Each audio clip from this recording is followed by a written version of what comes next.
అంతరంగం కార్యక్రమానికి స్వాగతం. అందంగా సున్నితంగా కనిపించే పూలంటే అందరికీ ఇష్టమే.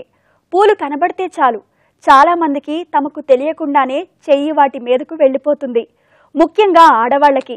అయితే మనం వాటిని కోస్తున్నప్పుడు, చెట్టు నుండి విడదీస్తున్నప్పుడు అవి ఏడుస్తాయి అని ఊహించి పుష్ప విలాపం పేరుతో చక్కని కవిత్వం రాశారు ఓ కవి. ఆయనే కరుణశ్రీ జంధ్యాల పాపయ్య శాస్త్రి.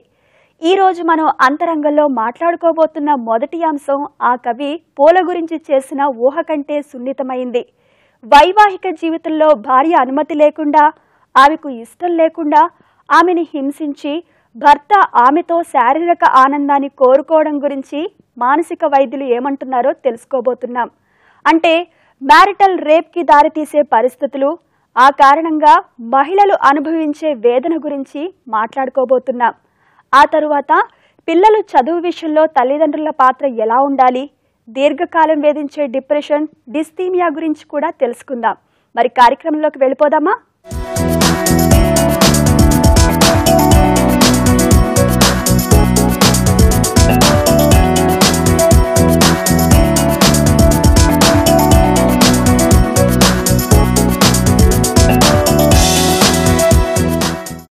దాంపత్య జీవితం, వైవాహిక బంధం, కాపురం, సంసారం లాంటి పేర్లను భార్యాభర్తల మధ్య అందమైన అనుబంధానికి అర్థంగా వాడుతుంటాం. కానీ ఈ మధ్యకాలంలో మ్యారిటల్ రేప్ అనే పదం చాలా ప్రచారంలోకి వచ్చింది. పెళ్లైన జంట మధ్య రేప్ అనే మాట ఏమిటి అని చాలా మంది దీన్ని వ్యతిరేకిస్తున్నారు కూడా. కానీ ఈ పరిస్థితి అంటూ ఒకటి ఉన్నమాట వాస్తవం. దీని గురించి మానసిక నిపుణులు ఏం చెబుతున్నారో చూద్దాం. అంతకంటే ముందు ఈ ఏవి చూడండి. భర్త మాటకు ఎదురు చెప్పకూడదు, భర్త మనసును తెలుసుకుని నడుచుకోవాలి, అతనికి సుఖ సంతోషాలను అందించడమే నీ బాధ్యత. పెళ్లైన అమ్మాయిలకు అప్పుడు ఇప్పుడు కూడా ఇలాంటి సలహాలను పెద్దవాళ్లు చెబుతూనే ఉన్నారు. భార్యాభర్తల అనుబంధానికి ఇవన్నీ ముఖ్యమనే భావనతోనే ఇలాంటి మాటలు వాడుకలోకి వచ్చి ఉండవచ్చు. కానీ అదే సమయంలో నీ భార్య కూడా మనిషే, ఆమెకు ఇష్టాలుంటాయి. ఆమె సమ్మతి లేకుండా దాంపత్య సుఖం కోసం ఆమెని ఒత్తిడి పెట్టకు, హింసించకు అనే మాటలు మగపిల్లాడికి ఎవ్వరూ చెప్పరు. అసలు అలాంటి సమస్య అంటూ ఒకటి ఉంటుందని గుర్తించడానికి కూడా మన వాళ్ళు సిద్ధంగా లేరు. అందుకే ఇరువురు కలిసి పంచుకోవాల్సిన దాంపత్య ఆనందం చాలా ఇళ్లలో లైంగిక దాడిగా మారిపోతుంది. చదువు, విజ్ఞానం ఉన్న భర్తలు సైతం భార్యల పట్ల ఈ విషయంలో మూర్ఖంగా ఉంటున్నారని అధ్యయనాలు చెబుతున్నాయి. ఈ కారణంగా విడాకుల సంఖ్య పెరుగుతున్నదని న్యాయవాదులు అంటున్నారు. మొత్తానికి దీన్ని ఒక భార్యకు భర్తకు మధ్య 4 గోడల మధ్య జరిగే వ్యవహారంగా భావించి ఊరుకోలేము. ఎందుకంటే ఇందులో వేదన, హింస ఉన్నాయి. మహిళలు తమ శరీరం మీద ఉన్న హక్కుని కోల్పోతున్న వాస్తవం ఉంది. డాక్టర్ గారు, ఈరోజు మనం మ్యారిటల్ రేప్ గురించి మాట్లాడుకోబోతున్నాం. నిజంగా ఇది చాలా సున్నితమైన విషయం. అసలు మన సంస్కృతిలో ఇలాంటి భావనకు ఆస్కారం లేదని మన చట్టాలు కూడా చెబుతున్నాయి. కానీ ఇలాంటి పరిస్థితి అంటూ ఒకటి ఉంది కదా, ఇందుకు దారితీసే అంశాల గురించి ముందు చెప్పండి. మ్యారిటల్ రేప్ ఈ మధ్య ఎక్కువ వింటున్నామండి. ఈ మధ్య క్లయింట్స్ కూడా ఎక్కువ మంది దాని ప్రభావం పైన వస్తూ చెప్తున్నారు. చాలా రీసెర్చ్ కూడా ఏంటంటే ఈ మధ్య ఎక్కువ శాతం అవుతుంది. దానివల్ల కారణాలు ఏంటంటే ఫస్ట్ అవేర్నెస్ లేకపోవడం అండి. అవేర్నెస్ లేకపోవడం, భార్యాభర్తల మధ్యలో రెస్పెక్ట్ తగ్గిపోవడము, ఒకరి పట్ల ఒకరికి అర్థం చేసుకునే భావం తగ్గిపోవడము, అవగాహన తగ్గిపోవడము, ఇది ఈ కాన్సెప్ట్ అయినా కూడా. తర్వాత మెన్కి ఏంటంటే ఈ మధ్య ఆఫ్టర్ డ్రింకింగ్ కానీ ఏదైనా ఉన్నా ఒక ఫోర్స్, వాళ్ళకు ఒక ఇన్స్టింక్ట్, బయలాజికల్ నీడ్ ఆ టైంలో అయిపోతే చాలు అనే టైప్లో వస్తుందండి. సో సెన్సిబుల్ ఇది. ల్యాక్ ఆఫ్ అండర్స్టాండింగ్, ఉమెన్ ఏమనుకుంటారు వైఫ్, వాళ్ళ ఫీలింగ్ ఏంటి అవన్నీ అర్థం చేసుకోకుండా సడన్గా అలా అయిపోతే చాలు ఈ సెక్స్, ఆ టైప్లో జరుగుతున్నాయండి. దానివల్ల ఉమెన్ చాలా చెప్పుకోలేక, వాళ్ళు ఎక్స్ప్రెస్ చేసుకోలేక హస్బెండ్కి కూడా వాళ్ళు సప్రెస్ అయిపోయి చాలా ఫీల్ అవుతున్నారు. చాలా మంది ప్రాబ్లమ్స్ సఫర్ అవుతున్నారు దీనివల్ల. ఆడ మగ ఇద్దరికి స్వేచ్ఛ ఉన్న వైవాహిక జీవితానికి ఇలాంటి పరిస్థితికి చాలా తేడా ఉంది కదా. ఇది చాలా మందికి ఎందుకు అర్థం కావడం లేదు. స్త్రీకి తన శరీరం మీద తనకు హక్కు ఉందని భర్తలు ఎందుకు అనుకోరు? స్త్రీకి తన శరీరం పైన హక్కు ఉందని భర్త చాలా తక్కువ మంది అర్థం చేసుకుంటారండి. అట్లీస్ట్ ఇప్పుడు కొంత శాతం బ్రాడ్ మైండెడ్నెస్ వస్తుంది మగవాళ్ళలో కూడా. అదర్వైజ్ కొన్ని చోట్ల లైక్ డెలివరీ అయిపోయిన తర్వాత కొన్ని రోజులు వాళ్ళంటూ వాళ్ళు ఈవెన్ రెడీ కూడా కాకముందే శరీరం పట్ల వాళ్ళు దాంతో అప్పుడు జస్ట్ ఒక ఇన్స్టింక్ట్ బయాలజికల్ నీడ్ పూర్తి చేసుకుందాము అనే దీంట్లో కూడా మగవాళ్ళు చాలామంది సెక్స్ కోసం చేస్తున్నారండి. దానివల్ల కూడా ఉమెన్ చాలా సఫర్ అవుతున్నారు. చెప్పుకోలేని పరిస్థితిలో చెప్పినా కూడా కొంతమంది అర్థం చేసుకోకుండా వినకుండా ఆ అవగాహన లేకపోవడం వల్ల కూడా జరుగుతున్నాయండి ఇవన్నీ. ఇది శారీరక మానసిక హింసే అయినా ఆడవాళ్లు చాలా వరకు మౌనంగా ఎందుకు భరిస్తున్నారు? మహిళలకు తమ శరీరం మీద తమకు హక్కు లేదని చాలా మంది భర్తలు అనుకుంటారు. అయితే భార్యలు కూడా అలాగే అనుకోవడం దురదృష్టం కదా. ఆడవాళ్ళు మౌనంగా ఇప్పుడు చాలా మంది అట్లీస్ట్ ఒక లెవెల్లోనన్నా వాళ్ళు ఎక్స్ప్రెస్ చేసుకుంటున్నారండి. హస్బెండ్కి చెప్తున్నారు, ఈవెన్ మాలాంటి సైకాలజిస్ట్కి చెప్పుకుంటున్నారు, వాళ్ళు వచ్చి డిస్కస్ చేస్తున్నారు ఇవన్నీ ప్రాబ్లమ్స్. బట్ స్టిల్ ఇవి చాలా రీజన్స్ అవుతున్నాయండి చాలా మందికి. ఫ్యామిలీ ప్రాబ్లమ్స్లో సెక్షువల్ రిలేషన్షిప్ అనేది చాలా ప్రాబ్లమ్స్ అవుతున్నాయి. సో దానివల్ల ఏంటంటే వాళ్ళు చెప్పుకున్నా కూడా సరిగ్గా వినకపోవడము, హస్బెండ్ మాటలు వినకపోవడము, ఆ టైంలో అసలు ఏది లెక్క చేయకుండా ఉండడము, నో నథింగ్ డూయింగ్ అన్న టైప్లో చేసుకోవడం, ఇవన్నిటి వల్ల రీజన్స్ చాలా సఫర్ అవుతున్నారండి. దానివల్ల ఇలాంటప్పుడు ఆడవారికి ఆత్మాభిమానం, ఆత్మగౌరవం దెబ్బతింటుంది కదా. ఈ పరిస్థితులు వారి మిగిలిన జీవితం మీద కూడా ప్రభావాన్ని చూపుతాయా?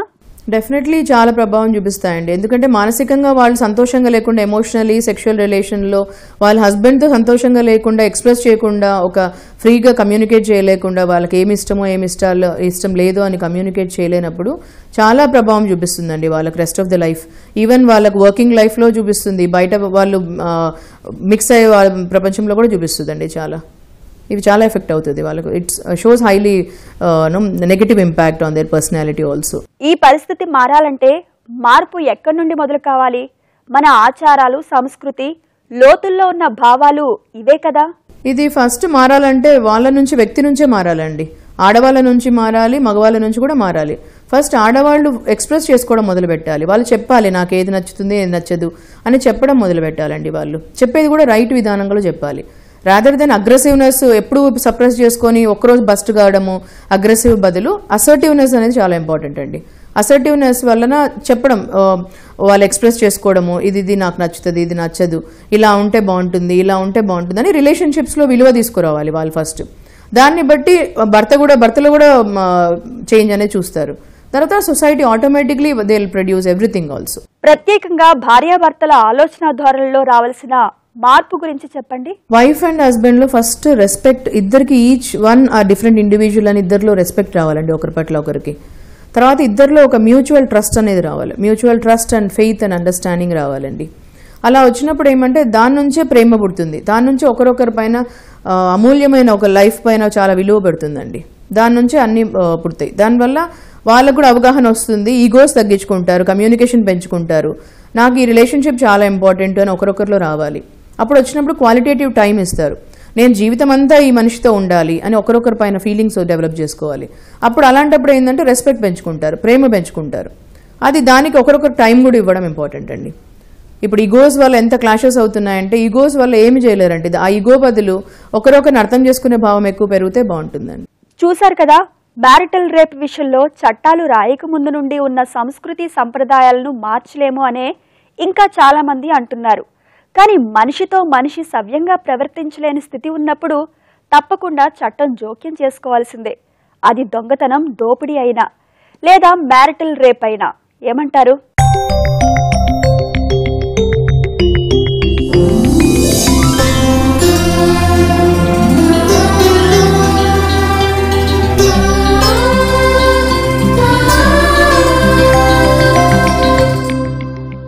చదువు విషయంలో ఉన్న ఒక విచిత్రం ఏంటంటే చదవక్కర్లేని తల్లిదండ్రులకు ఇదంటే చాలా ఇష్టం ఉంటుంది.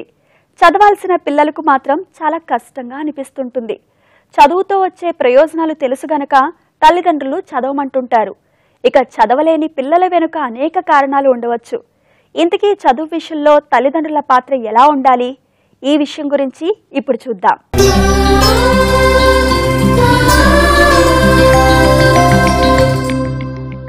పిల్లల చదువు విషయంలో వినోద్ గారు ఇలా అడుగుతున్నారు. నా పేరు వినోద్, మాకు 2 పిల్లలు, 2 మగపిల్లలే. నా భార్య కూడా ఉద్యోగస్తురాలే. పిల్లలు ఇప్పుడు 7, 8 చదువుతున్నారు. మేము ఆఫీస్ నుండి వచ్చేసరికి వాళ్ళిద్దరూ ట్యూషన్ నుండి ఇంటికి వస్తారు. మా ఇద్దరివి ప్రైవేట్ ఉద్యోగాలు కావడంతో పని గంటలు ఎక్కువగా ఉండడం, అలసిపోవడం వల్ల పిల్లల గురించి పట్టించుకోలేకపోతున్నాం. ఈ మధ్యకాలంలో మేము గమనించింది ఏంటంటే పిల్లల మార్కులు ఇంతకు ముందు కంటే బాగా తగ్గిపోయాయి. తరచుగా స్కూల్ ఎగ్గొట్టేస్తున్నారు. చదువు చాలా ముఖ్యమన్న సంగతి వాళ్ళకి ఎలా చెప్పాలో అర్థం కావడం లేదు, ఎలా మోటివేట్ చేయాలో తెలియడం లేదు. ఈ విషయంలో నాకేమైనా సలహా ఇవ్వగలరా అంటూ అడుగుతున్నారు. డాక్టర్ గారు, ఇది ఎంతో మంది తల్లిదండ్రుల సమస్య. తల్లిదండ్రులకు నచ్చిన స్కూల్లోనే పిల్లల చదువు మొదలవుతుంది. ఆ తరువాత కూడా చాలా మంది తల్లిదండ్రులు టీచర్లు చెబుతున్నది వింటారు, కానీ పిల్లలు ఏం చెబుతున్నారో వినరు. నేను చదవలేకపోతున్నాం అని పిల్లలు అన్నా పట్టించుకోరు. పిల్లల చదువు విషయంలో తల్లిదండ్రులు అర్థం చేసుకోవాల్సిన విషయాల గురించి చెప్పండి. తల్లిదండ్రులు ఇక్కడ చాలా ముఖ్యమైన పాత్ర వహించాల్సి ఉంటుంది. మొదలు వాళ్ళ పిల్లల గురించి, వాళ్ళ మనస్తత్వం గురించి అవగాహన తెచ్చుకుని ఆ పిల్లలకి ఏ రకంగామైన ఎన్విరాన్మెంట్ అనేది చక్కగా ఉంటుంది, ఆ విషయం పట్ల అవగాహన తెచ్చుకోవాల్సిన అవసరం తల్లిదండ్రులు చాలా ముఖ్యం. అందుకే పిల్లలతో ఎక్కువ టైం స్పెండ్ చేయడం అన్నది ఆ ఏజ్లో, పిల్లల్ని స్కూల్ అడ్మిట్ చేసే ఏజ్లో చాలా ముఖ్యం. పిల్లలకి అప్పటి వరకు ఇంటి ఎన్విరాన్మెంట్ మాత్రమే అలవాటై ఉంటుంది. క్లోజ్ వాళ్ళైన తల్లి లేదా తల్లిదండ్రులు, లేకపోతే ఇంట్లో ఉన్న పెద్దవాళ్ళు లేదా నైబర్స్లో ఉన్న పిల్లలు, ఇలాంటి వాళ్ళతో అలవాటు పడ్డ వాళ్ళు సడన్గా స్కూల్కి వెళ్తే ఒక కొత్త ఎన్విరాన్మెంట్, కొత్త వాళ్ళు, కొత్త రకమైన వాళ్ళ యొక్క రోల్ అన్నది చాలామంది పిల్లలకి భయాల్ని కలిగిస్తూ ఉంటుంది. కాబట్టి పిల్లల ఎదుగుదలకి ముఖ్యంగా ఎమోషనల్ అండ్ సోషల్ డెవలప్మెంట్ అన్నది ఆ ఏజ్లో ముఖ్యం. కాబట్టి ఆ డెవలప్మెంట్కి స్కూల్ ఎన్విరాన్మెంట్ ఎంత కండ్యూజివ్గా ఉంది, ఎంత సపోర్టివ్గా ఉంది, ఈ విషయంలో తల్లిదండ్రులు జాగ్రత్త తీసుకున్నప్పుడు అది పిల్లల యొక్క భవిష్యత్తుకి చక్కని పునాది వేసిన వాళ్ళు అవుతారు.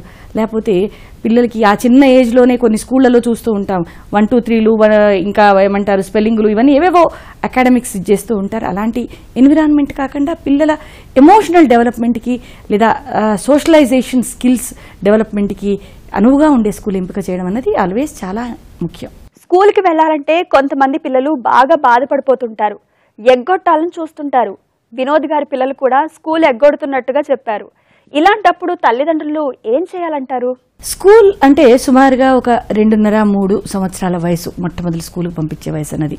సో అప్పటి వరకు పిల్లలు చాలా క్లోజ్గా ఉండే అమ్మా నాన్నలు, పక్కింటి వెనకింటి పిల్లలు, అలాంటి ఎన్విరాన్మెంట్కి మాత్రమే వాళ్ళు ఎక్స్పోజ్ అవుతూ ఉంటారు. వేరే కొంతమంది పిల్లలకి అసలు వాళ్ళ స్వజాతంగానే కొంతవరకు భయస్థులుగా ఉంటారు. అలాంటి పిల్లలు కూడా ఆ ఎన్విరాన్మెంట్లోంచి సడన్గా స్కూల్ ఎన్విరాన్మెంట్, అక్కడ ఎక్కువ మంది పిల్లలు, కొత్త టీచర్లు, అసలు తనకు ఫెమిలియర్గా ఉన్న ఫేసెస్ అసలు ఏవి కనబడకపోయేసరికి ఈ అటాచ్మెంట్ డిఫికల్టీస్ అన్నవి చిన్నప్పటి నుంచే ఉన్నప్పుడు ఇంకా అవి ఎక్కువ అవడం జరుగుతూ ఉంటుంది. కాబట్టి పిల్లల్ని స్కూల్కి పంపించే ముందే పేరెంట్స్ కొన్ని జాగ్రత్తలు తీసుకోవాల్సి ఉంటుంది. పిల్లల్ని మొదలు మనం అర్థం చేసుకుని వాళ్ళ మనస్తత్వం ఎలా ఉంది, ఎలా డెవలప్ అవుతున్నారు, వాళ్ళ యొక్క పర్సనాలిటీకి ఎలాంటి బీజాలు పడుతున్నాయి చూస్తూనే వాళ్ళకి దానిలోంచి ఎలా మెల్లిగా ట్రైన్ చేయాలి అన్న విషయాన్ని పేరెంట్స్ ముఖ్యంగా దృష్టిలో పెట్టుకోవాలి. తర్వాత పిల్లలు ఏడ్చి భయపడితే వాళ్ళని స్కూల్కి మెల్లిమెల్లిగా ఎక్స్పోజ్ చేస్తూ ఉండాలి తప్పితే వాళ్ళని సడన్గా వదిలేసేసి వాళ్ళని ఏడిపించేసి ఒక భయానకమైన వాతావరణాన్ని కల్పించకూడదు కొత్త స్కూల్ ఎన్విరాన్మెంట్లో. ఇవాళ రేపు కొన్ని స్కూల్స్లో అలాంటి ట్రైనింగ్స్ ఉన్న ఆయాలు, టీచర్లు కూడా ఉంటున్నారు. అలాంటి ఉన్న ప్లేస్ అయితే వండర్ఫుల్. అలాంటి ఎన్విరాన్మెంట్ ఉన్న ప్లేస్నే వెతుక్కోవడం అనేది తల్లిదండ్రులు చేయాల్సిన బాధ్యత. దాంతోపాటు తల్లిదండ్రులుగా కూడా వాళ్ళు కొంత ఆ బాధ్యతను తీసుకుని పిల్లలకి ఆ ఫెమిలియారిటీ, అంటే ఆ వాతావరణం ఒక పాతదయ్యేట్టుగా ఉండడం, లేదా కొత్త ఎన్విరాన్మెంట్లో ఎలా ఈజీగా అడాప్ట్ అయ్యి పోవాలో ఆ పిల్లలకి చిన్న చిన్న లెవెల్లో ట్రైన్ చేస్తూ పోవడం వల్ల పిల్లల్లో ఈ భయాలని, ఈ అవాయిడ్ చేసే మనస్తత్వాన్ని మనం ఈజీగా తొలగించవచ్చు. ఇంకా కొంతమంది పిల్లల చదువులకు ఎంత ఖర్చు అవుతున్నది చెబుతుంటారు. ఇంత ఖర్చు పెడుతున్నాం కనుక మంచి మార్కులు, మంచి ఉద్యోగం తప్పనిసరి అని పిల్లలు అర్థం చేసుకుంటారని వారి భావన. కానీ ఇది పిల్లలపై ఒత్తిడి పెంచుతుంది కదా. పిల్లలకు తల్లిదండ్రుల ఆర్థికమైన పరిస్థితి, దాని లెవెల్, ఇవన్నీ విషయాల గురించిన సంపూర్ణ అవగాహన ఉండదు.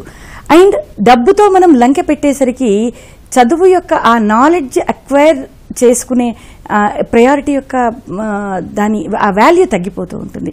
చదువు అనేది పిల్లలకి జీవన నైపుణ్యాలు, తర్వాత నాలెడ్జ్ను ఇవన్నీ పెంచడానికి మనం ఇస్తున్న అవకాశమే. కాబట్టి వాళ్ళు ఎంత కష్టపడుతున్నారు, పేరెంట్స్ ఏం చేస్తున్నారు, పేరెంట్స్ ఎంత దానికోసం ఖర్చు పెడుతున్నారు అన్న విషయం అప్పుడు చెప్పడం వల్ల అనవసరమైన విషయాల ఒత్తిడి అన్నది వాళ్ళ మీద పెరుగుతూ ఉంటుంది. అది ఖచ్చితంగా తల్లిదండ్రులు అవాయిడ్ చేయాల్సిన అవసరం ఉంది. అసలు పిల్లలను చదువు విషయంలో సరిగ్గా మోటివేట్ చేయాలంటే ఏం చేయాలంటారు? ప్రపంచంలో ఒక బ్రతకాలంటే దానికి కావాల్సిన ఒక వాల్యూ సిస్టమ్ని, తర్వాత వాళ్ళ యొక్క స్కిల్ డెవలప్మెంట్కు దీనికి పనికొచ్చే విషయము అన్న అవగాహనతో చదువు యొక్క ఎన్విరాన్మెంట్ మొదలు కావాలి.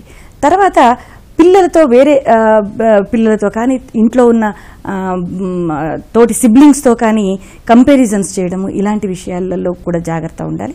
కాబట్టి మొదలు తల్లిదండ్రులు అలాంటి జ్ఞాన సముపార్జనకి అవకాశాలు, నెట్ కానీ ఏ రకమైన విషయాలనైనా వేరే గేమ్స్ ఇలాంటి వాటికి కాకుండా అందులో ఒక్కొక్క కెరీర్కి ఏ రకమైన అవకాశాలు ఉన్నాయి, ఏ రకమైన నాలెడ్జ్ అవసరము, ఆ ఓరియంటేషన్ తెచ్చుకోవాలంటే పిల్లలు చిన్నప్పటి నుంచే ఏ రకమైన ఓరియంటేషన్ ఉండాలి. ఇవాళ రేపు చూస్తున్నాం 4th క్లాస్ నుంచి ఐఐటి ఫౌండేషన్ కోర్సులు మొదలవుతున్నాయి. నిజానికి అది చాలా బర్డెన్సమ్. దానికన్నా తల్లిదండ్రులే అసలు పిల్లలకి ఆ రకమైన ఇంట్రెస్ట్ తెచ్చుకోవాలంటే ఎలాంటి ఈ పిల్లల మనస్తత్వం ఉండాలి అన్న దానికి రకరకాల క్రియేటివ్ వే లోపల ఆపర్చునిటీస్, తర్వాత అవగాహన కల్పిస్తూ ఉన్నప్పుడు వాళ్ళు ఏ రకమైన బర్డెన్ లేకుండా పెరుగుతూ వాళ్లకున్న ఇంట్రెస్ట్ను డెవలప్ చేసుకుంటూ ఆ రూట్లోనే వాళ్ళు కష్టపడే అవకాశం అన్నది జరుగుతుంది. అండ్ పిల్లల ఎడ్యుకేషన్ అనేది చాలా సాఫీగా, ఇంట్రెస్టింగ్గా అండ్ ఎఫెక్టివ్గా జరిగే అవకాశాలు ఎక్కువగా ఉంటాయి. చూశారు కదా, చదవాల్సింది పిల్లలే అయినా వారిలో చదువు పట్ల ఆసక్తిని పెంచాల్సిన బాధ్యత పెద్దలదే.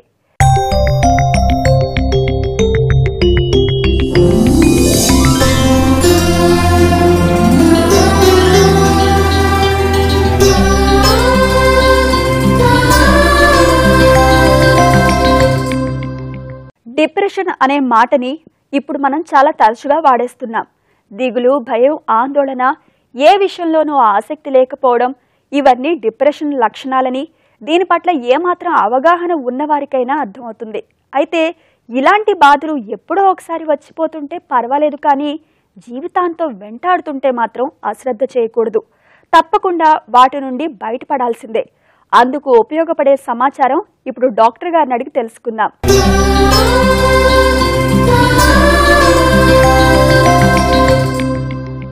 చిన్నతనంలో కొత్త పుస్తకాల వాసనని పీల్చి ఆనందపడిన సందర్భాలు అందరికీ గుర్తుండే ఉంటాయి. అంతేకాదు, స్నేహితులతో ఆడిన ఆటలు, చెప్పుకున్న కబుర్లు, టీచర్లు మనల్ని మెచ్చుకున్న సందర్భాలు ఇవన్నీ. ఏళ్లు గడిచిపోయిన తర్వాత కూడా ఇలా గుండెను తడిమి చూస్తే అలా ఆ జ్ఞాపకాలు బయటకు వచ్చేస్తాయి. ఎందుకంటే అవన్నీ మనం మనస్ఫూర్తిగా ఇష్టంగా అనుభవించాం కాబట్టి. జీవితాన్ని ప్రేమించడం అంటే అదే. ఒక్క మాటలో చెప్పాలంటే డిప్రెషన్తో బాధపడుతున్న వారి మానసిక పరిస్థితి ఇందుకు పూర్తిగా విరుద్ధంగా ఉంటుంది. చేస్తున్న పనిలో, అనుబంధాల్లో, అభిరుచుల్లో ఎందులోనూ ఆసక్తి ఉండదు. ఎప్పుడూ నిరాశ, నిస్పృహలు వెంటాడుతుంటాయి. ఆత్మవిశ్వాసం తగ్గిపోతుంది. నలుగురిలో కలవలేరు. జీవితంలో అనుభవించిన బాధలు, దుఃఖాలు, వైఫల్యాలు, అపజయాలు వీటన్నిటి నుండి బయటపడలేకపోతే అవే మనసు నిండా పేరుకుని చివరికి ఇలా డిప్రెషన్కి దారితీస్తాయి. దాని నుండి వెంటనే బయటపడలేకపోతే సంవత్సరాల పాటు అది మనిషిని వెంటాడుతుంది. ఈ పరిస్థితినే డిస్థీమియా అంటారు. అప్పుడైనా దాన్ని గుర్తించి చికిత్స తీసుకోకపోతే జీవితం ఉంటుంది, కానీ అందులో జీవం ఉండదు.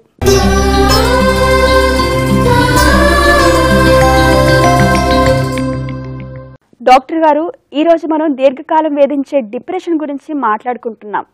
ఒక వ్యక్తిలో కొన్ని సంవత్సరాల పాటు డిప్రెషన్ అలాగే కొనసాగడం ఉంటుందా?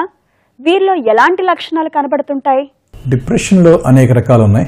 Bipolar disorder, major depressive disorder అని, అట్లానే ఒక కండిషన్ ఉంది క్రానిక్ డిప్రెసివ్ డిజార్డర్, డిస్థైమియా అంటుంది దీని పేరు. దీంట్లో ఏంటంటే దీర్ఘకాలికంగా ఒక న్యూనతాభావం, ఏదో కోల్పోయిన బాధ, సాడ్నెస్ అనేవి ఉంటాయి. ఇది మామూలుగా 2 ఏళ్ల కంటే ఎక్కువ ఉంటే దీన్ని డిస్థైమియా అంటాం. దీంట్లో ముఖ్యంగా చూసేది ఏంటంటే ఏదో బాధ, ఏదో దుఃఖం, కోల్పోయామన్న ఒక ఆలోచన, ఏ పనిలోనూ శ్రద్ధ ఉండకపోవడం, అంటే జీవితంలో ఒక రకమైన విరక్తి కంటే ఒక ఆనందం లేకపోవడం. అందరూ హ్యాపీగా, అందరూ బాగా సుఖంగా అట్లా ఉన్న టైంలో కూడా వీళ్ళకి ఏదో బాధలో ఉన్నట్టే ఉంటారు. అంటే ఎప్పుడు కూడా నవ్వుతూ అందరితో క్యాజువల్గా మాట్లాడతాం, చక్కగా హ్యాపీగా ఉంటాం అనేది వాళ్ళకి తెలియదు, చుట్టుపక్కల వాళ్ళు కూడా ఎప్పుడూ అట్లా చూస్తుంటారు. ఏంటి ఈయన ఎప్పుడు ఏదో బాధలో ఉన్నట్టే ఉంటాడు అన్న ఫీలింగ్ వస్తుంది అందరికీ కూడా. చూస్తేనేమో ఎటువంటి సమస్యలు ఉండవు, అన్నీ బాగానే ఉంటాయి, ఇంట్లో ఉద్యోగంలో ఫ్యామిలీలో అన్నీ బాగానే ఉన్నా సరే ఆ ఆనందం, జీవితంలో నాకు ఎంతూజియాజం, ఆ జీల్ అనేది వీళ్ళలో ఉండదు. అంటే జీవితం అంటే ఆసక్తి, ఇష్టం తగ్గిపోతుంటాయన్నమాట. అయితే ఒక వ్యక్తి దీర్ఘకాలం పాటు డిప్రెషన్లో ఉండడానికి కారణాలు ఏంటంటారు? డిప్రెషన్ ఇన్ జనరల్ ఉండే కారణాలు వీళ్ళలో కూడా కొందరిలో ఉంటాయి. అందులో ఏంటంటే బయాలజికల్గా కొన్ని రకాల న్యూరోకెమికల్స్ అంటాం బ్రెయిన్లో, మన ఎమోషన్స్ కంట్రోల్ చేసి ఆ వాటి లోపం వల్ల అన్నది ఒక థియరీ. అది ఎందుకు వీళ్ళలో లోపం ఉంటుంది, వేరే వాళ్ళు ఎందుకు ఉండదో మనకు క్లియర్గా తెలియదు, కానీ అది కరెక్ట్ చేస్తే ఇది బాగవుతుంది కాబట్టి అది ఒక థియరీ. అది అలానే జెనెటిక్గా ఇంట్లో ఫ్యామిలీలో హిస్టరీలో ఉందంటే అది నెక్స్ట్ జనరేషన్కి వచ్చే అవకాశం కూడా కొంచెం ఎక్కువ. పేరెంట్స్ ఒకళ్ళలో ఉంటే పిల్లలకి వచ్చే అవకాశం ఉంది, వేరే వాళ్ళకంటే ఎక్కువ. ఇద్దరికీ ఉంటే ఇంకా ఎక్కువ ఉంది అవకాశం. అంటే ఒట్టి డిప్రెషనే కాదు, పేరెంట్స్లో ఆల్కహాల్, ఇంకేమన్నా యాంగ్జైటీ, ఇటువంటి వేరే మానసిక జబ్బులు ఉన్నా సరే పిల్లల్లో డిప్రెషన్ వచ్చే అవకాశం ఎక్కువ ఉంది. ఈ రెండూ కాక ఇంకొక థియరీ ఏంటంటే చిన్నప్పుడే ఎవరినైనా కోల్పోతే, తల్లి తండ్రి ఎస్పెషల్లీ తల్లి కోల్పోతే ఒక రకమైన ల్యాక్ ఆఫ్ కాన్ఫిడెన్స్, మనలో మనం ఏదో కుమిలిపోవటం, వేరే వాళ్ళతో కలవలేక ఒక రకమైన ఐసోలేషన్, ఎవరితో కలిసే ఆలోచన రాకపోవటం, ఒక ఒంటరితనం, ఈ లోన్లీనెస్, ఫ్యూచర్ గురించి ఏమీ ఒక హోప్ పెట్టుకోలేకపోవటం, ఇవన్నీ కూడా చిన్న వయసులోనే పేరెంట్స్లో ఒకరిని కోల్పోతే వచ్చే అవకాశం ఎక్కువ ఉందని కూడా ఒక థియరీ ఉంది. అండ్ చాలామందికి దీనివల్ల తర్వాత డిప్రెషన్ వచ్చే అవకాశం ఉంది. కొన్ని సంవత్సరాలు డిప్రెషన్లో ఉండడం వల్ల వారి రోజువారీ జీవితంలో సమస్యలు వస్తాయి కదా, వాటి గురించి చెప్పండి. సమస్యలు ముఖ్యంగా ఏమొస్తాయంటే కాన్సన్ట్రేషన్ ఉండదు, ఏ పని మీద అంత శ్రద్ధ ఉండదు, ఆ ఇంట్రెస్ట్ అనేది చాలా కష్టపడి తెప్పించుకోవాల్సి వస్తుంది. అంటే ప్రతిరోజు పొద్దున్న లేచినప్పటి నుంచి అబ్బాయి ఇంకో రోజు వచ్చింది అంటే ఈ రోజు వచ్చింది అనే ఉత్సాహం, ఆర్ అట్లీస్ట్ న్యూట్రల్గా ఉండడం కంటే రోజంతా ఉంది ఎట్లా గడుస్తుందో, ఈరోజు కూడా ఇంతేనా, నేను ఎట్లా అని ఇవాళ కూడా ఇంతే కదా, రేపు ఇంతే కదా అని ఒక రకమైన నిస్సహాయత, hopelessness about the day and the future.